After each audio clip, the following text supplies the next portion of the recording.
नमस्कार दोस्तों, फिर से स्वागत है आपका आपके ही चैनल, आपके ही यूट्यूब परिवार में।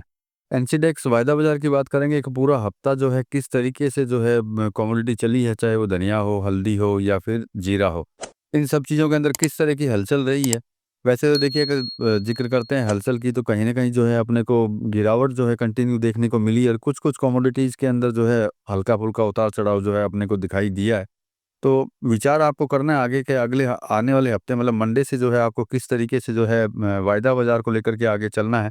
और साथ में देखिए, सबसे बड़ी चीज़ है प्रेजेंट टाइम में जो अपने भारत की कंडीशन है, जो हिंदुस्तान पाकिस्तान को लेकर के, तो उसके लिए थोड़ा सा सावधान रहिए, और जो सरकार की जितनी भी गाइडलाइंस हैं उनके ऊपर निगाह रखिए। और सबसे बड़ी बात, न्यूज़ को भी जो है देखते रहिए, एक्चुअल न्यूज़ को। कहीं ऐसा ना हो कोई फेक न्यूज़ जो है आप देखते रहें और उनको देख करके आपको ऐसा लगने लगे कि हाँ, अभी पता नहीं क्या होने वाला है और क्या नहीं। तो इन चीज़ों का भी ध्यान रखिएगा। न्यूज़ जो है एक्चुअल न्यूज़ देख कर के चलते रहें, और सरकार की गाइडलाइन को देख कर के आगे चलते रहें, जिससे कि किसी तरह की कोई प्रॉब्लम, कोई हानि, कोई दुर्घटना जो है ना हो जाए। क्योंकि आपको पता है कि पाकिस्तान कुछ भी कर सकता है, नो डाउट भारत भी रेडी है, वो भी बहुत कुछ कर सकता है। तो इन चीज़ों का ज़रूर ध्यान रखिएगा, क्योंकि पर्टिकुलर प्रेज़ेंट टाइम के अंदर जो है सिचुएशन ऐसी चल रही है। और उसी को ही देखते हुए जो है वायदा बाज़ार में भी ट्रेड कीजिएगा। वायदा बाज़ार में भी ट्रेड करते हैं तो सारी न्यूज़ खबर को जो है ध्यान में रखिएगा। उसी के हिसाब से जो है आगे ट्रेड कीजिएगा। तो पूरे हफ्ते की चर्चा करेंगे दोस्तों, लेकिन चैनल पर नए हैं तो वीडियो को लाइक और चैनल को सब्सक्राइब ज़रूर कर लीजिएगा। लगता हो शेयर के लायक है तो शेयर भी ज़रूर कर दीजिएगा। तो सबसे पहले बढ़ेंगे धनिये की तरफ। तो धनिये के अंदर देखिए, कंटिन्यू जो है गिरावट देखने को मिल रही है। ऐसा नहीं है कहीं पे भी जो है अपने को कोई किसी तरह का कोई मूवमेंट, अच्छा मूवमेंट जो है दिखाई दे। मई की 5 मई की अगर क्लोजिंग की बात करते हैं तो 7,442 तक रही, जो हफ्ते भर के अंदर सबसे ऊपरी स्तर मान सकते हैं कि हफ्ते भर में सबसे ऊपर था। 6 मई की बात करते हैं तो 7,378 पे, 68 पे। और सात फिर 6 मई की 6 के बाद अगर 7 की बात करते हैं तो 7,260 पे रही। 8 मई की अगर बात करते हैं तो 7,116 पे रही। और 9 मई की अगर बात करते हैं तो 6,890 तक लुढ़क लुढ़क गया, मतलब कि नीचे की साइड आ गया।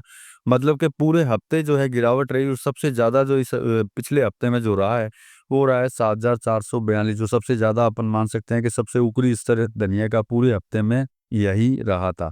वो तो था मई का बात। अब जून की अगर बात करते हैं तो जून के अंदर भी जो है 5 मई को जो है 7,550 से गिर कर के 9 मई को जो है 6,968 के ऊपर जो है क्लोज हुआ। मतलब कि इसके अंदर भी जो है गिरावट ही देखने की मिली।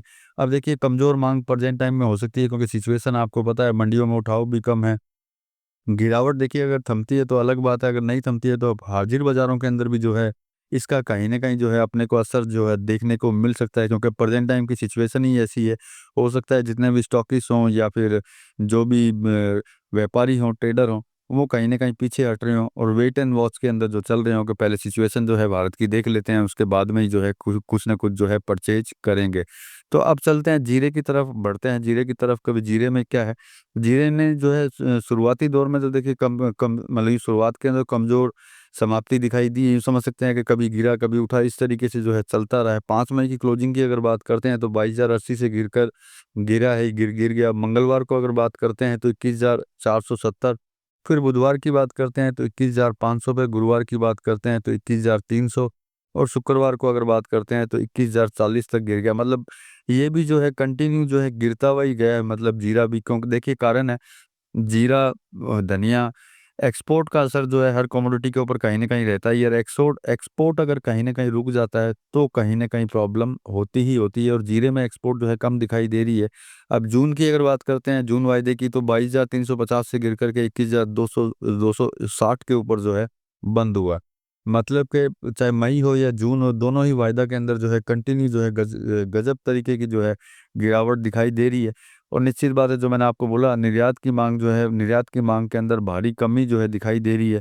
और डोमेस्टिक की बात करते हैं, मतलब घरेलू खपत की अगर बात करते हैं, तो उसमें भी कहीं न कहीं जो है कमज़ोरी जो है दिखाई दे रही है, क्योंकि ऐसा लगता नहीं है कि जीरे की तरफ किसी का ध्यान जा रहा है। ध्यान सिर्फ़ लगता है कि पाकिस्तान और हिंदुस्तान के ऊपर ही है। और अपने कामों के अंदर जो है, जो मैंने कुछ सेकंड पहले बोला, वेट एंड वॉच के अंदर जो है सारे लगे हुए हैं कि पहले भैया देख लेते हैं कि कहाँ क्या धमाके होंगे, किस तरह के धमाके होंगे, उसके बाद ही जो है मतलब खरीदारी करेंगे। मतलब यूँ समझ सकते हैं खरीदारों की निष्क्रियता जो है आ चुकी है, निष्क्रिय हो चुके हैं, वो किसी तरह के सक्रिय नहीं है, कि क्योंकि उनको भी चिंता का टाइम लग रहा है, उनको चिंता की समय है कि भई बाज़ार के अंदर स्टॉक रखें कि ना रखें, मतलब कन्फ्यूज़न के अंदर चल रहे हैं वो। और इंतज़ार शायद कर रहे हैं कि आगे जो है किस तरीके से करें। ऐसे सिचुएशन के अंदर क्या है कि किसी के पास अगर माल होता भी है, तो वो बेच भी देता है कि चलो भाई, बेच-बाच के, वायदे की बात कर रहा हूँ, वायदे के अंदर जो है निकाल देता है कि चलो ये सिचुएशन जब हाथ में आएगी, उसके बाद में फिर विचार करेंगे कि भई अपने को खरीदना चाहिए या फिर नहीं खरीदना चाहिए। और वो सोचता है कि एक और वायदे से हट जाएँगे, तो इंतज़ार करने में आसानी रहेगी, नहीं तो धीरे-धीरे जैसे पूरे हफ्ते भर गिरता रहा, तो हो सकता है आने वाले हफ्ते भी गिरता रहे। इसी वजह से जो है ये सिचुएशन इसके अंदर बनी हुई है, तो इन्हीं चीज़ों को ध्यान में रख कर के ही आगे काम कीजिएगा। अब बात कर लेते हैं हल्दी की, कि हल्दी ने जो है किस तरीके का जो है खेल दिखाया है। तो देखिए, हल्दी की बात करते हैं तो मिला-जुला जो है प्रदर्शन रहा है। इसके अंदर कोई यूँ समझ सकते हैं कि कोई ज़्यादा प्रदर्शन जो है हल्दी ने भी नहीं किया है। लेकिन यूँ समझ सकते हैं कि हल्की तेज़ी, हल्की मंदी, तेज़ी, मंदी इसके साथ में जो है कंटिन्यू चलता रहा है। सोमवार 5 मई की अगर बात करते हैं तो 13,884 की गिरावट पर रहा। मंगलवार को और गिर कर के जो है 13,730 पर क्लोज़ हुआ। बुधवार को जो है 13,490 तक तेज़ी आई।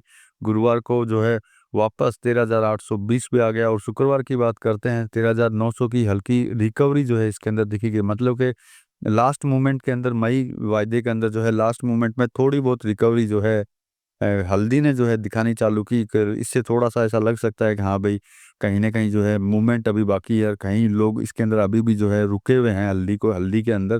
बाकी जीरा और धनिया में तो ऐसा लगता है कि बिल्कुल भी कोई रुका हुआ नहीं है, सब निकलने के ताक के अंदर है कि सब निकल जाएँ। लेकिन हल्दी के मई के वायदा को, कॉन्ट्रैक्ट को अगर देखते हैं, तो उसमें जो है रुकावट नज़र आती है लास्ट में जाकर के, कहीं न कहीं जो है कंप्लीटली जो है लोग नहीं निकले हैं, कहीं न कहीं हल्की-फुल्की खरीदारी भी जो है इसके अंदर चालू है। जून वायदे की अगर बात करते हैं तो 14,030 से गिर कर के 13,630 तक जो है फिसल गया, नीचे की साइड आ गया। मतलब कि मई के अंदर तो चलो फिर भी जो है लोग रुके हुए हैं, लेकिन जून के अंदर जो है नीचे की साइड आना चालू हुआ है, तो मतलब जून से जो है आदमी निकलना चालू हुआ है। तो देखिए, सबसे बड़ी चीज़ है, धनिया में जो है लगातार गिरावट है, और हाज़िर समर्थन भी जो है कमज़ोर चल रहा है, तो इसके लिए धनिया ज़्यादा कमज़ोरी की तरफ बढ़ रहा है। जीरे की बात करते हैं तो देखिए, जो मैंने आपको बोला, निर्यात कमज़ोर, और खरीदार जो है निष्क्रिय हो चुके हैं। यूँ समझ लीजिए कि खरीदारी जो है बिल्कुल भी डाउनफॉल के अंदर जा रही है। चाहे वो देखिए वायदा बाज़ार के अंदर हो, और चाहे खरीदारी हाज़िर बाज़ार के अंदर हो। दोनों के अंदर ही जो है निष्क्रिय हैं, क्योंकि जो मैंने बोला, कहीं न कहीं वेट एंड वॉच का माहौल जो है अभी प्रेज़ेंट टाइम के अंदर चल रहा है। और देखिए, अब मैंने जो बोला, सावधान रहिए, आगे सिचुएशन जो है जल्दी शायद कंट्रोल होनी चाहिए। हल्दी की अगर बात करते हैं तो हल्की रिकवरी के साथ में अस्थिर बाज़ार है, मतलब कि रिकवरी हल्की वायदा बाज़ार में देख सकते हैं थोड़ी बहुत, लेकिन हाज़िर के अंदर भी देखिए इन चीज़ों का जो है कहीं न कहीं जो है फ़र्क पड़ता ही है। और इन चीज़ों को देख कर के टेक्निकल फंडामेंटल संकेतों पे जो है बहुत ज़्यादा नज़र रख कर के जो है काम कीजिएगा, क्योंकि इस समय पर इन चीज़ों पे ध्यान देना बहुत ज़्यादा ज़रूरी है। और जो भी आने वाले हफ्ते में ट्रेड करता है, तो पूरी सतर्कता के साथ में ट्रेड करें, सावधानी के साथ में ट्रेड करें, और जो मैंने बोला, टेक्निकल, फंडामेंटल संकेत जिस भी तरीके के हों जो आपको मिलते हों, उन चीज़ों को ध्यान में रख कर के जो है ट्रेड करें। कहीं ऐसा ना हो कि आप ध्यान में ना रखें और कहीं न कहीं नुकसान का सामना करना पड़ जाए। तो ये थी पूरे हफ्ते की रिपोर्ट वायदा बाज़ार की, और वीडियो पसंद आया हो तो लाइक ज़रूर कर दीजिएगा, और लगता हो शेयर के लायक है तो शेयर भी ज़रूर कर दीजिएगा। लेकिन दोस्तों, चैनल को सब्सक्राइब करके ज़रूर जाइएगा। चलिए, मिलते हैं अगले वीडियो में अगली जानकारी के साथ में, तब तक के लिए धन्यवाद।